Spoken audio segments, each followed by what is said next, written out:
એક વ્યૂ આતિશજી આપનો પણ ખાસ કરીને રેલવે કાઉન્ટર માટે, કારણ કે જો જેવી રીતે આપનો સવાલ હતો કે બજેટ પહેલાં એક ખરીદારી કરવી છે, ઘણા બધા રોકાણકારો જે છે તે ખાસ કરીને બજેટને ધ્યાનમાં રાખીને હવે રોકાણ કરશે બજારમાં.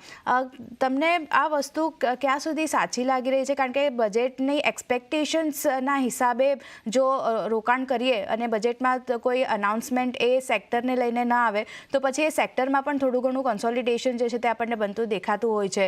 કઈ રીતે ધ્યાન રાખવું બજેટ પહેલાં, ખાસ કરીને જો રોકાણ કરવું હોય તો ક્યાં ફોકસ કરવું?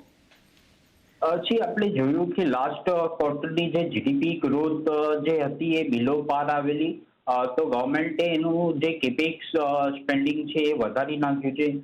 ગવર્મેન્ટ મોસ્ટલી જે સ્પેન્ડ કરે છે ઇન્ફ્રાસ્ટ્રક્ચર પર હોય છે, રોડ્સ હાઈવેઝ પર હોય છે, બીજું ડિફેન્સની અંદર હોય છે, અને ત્રીજું જે છે રેલવેઝની અંદર હોય છે.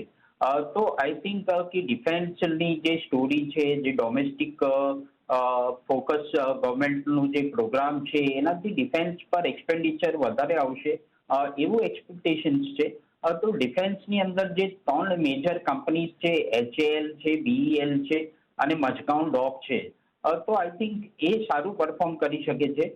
બાકી અગર તમે બજેટ પર ફોકસ કરવા માટે ફર્ટિલાઇઝર સ્ટોક્સ બી છે, કારણ કે ગવર્મેન્ટ કેટલી સબસિડી પ્રોવાઈડ કરે છે એ બી બજેટમાં ડિસાઇડ કરશે. બટ એ શોર્ટ ટુ મીડિયમ ટર્મની અંદર હોય છે. બટ લોંગ ટર્મ ફોકસ જે છે ઇન્ફ્રા સ્ટોક્સ પર હોવું જોઈએ, ખાસ કરીને ડિફેન્સ ઇન્ફ્રાસ્ટ્રક્ચર પર.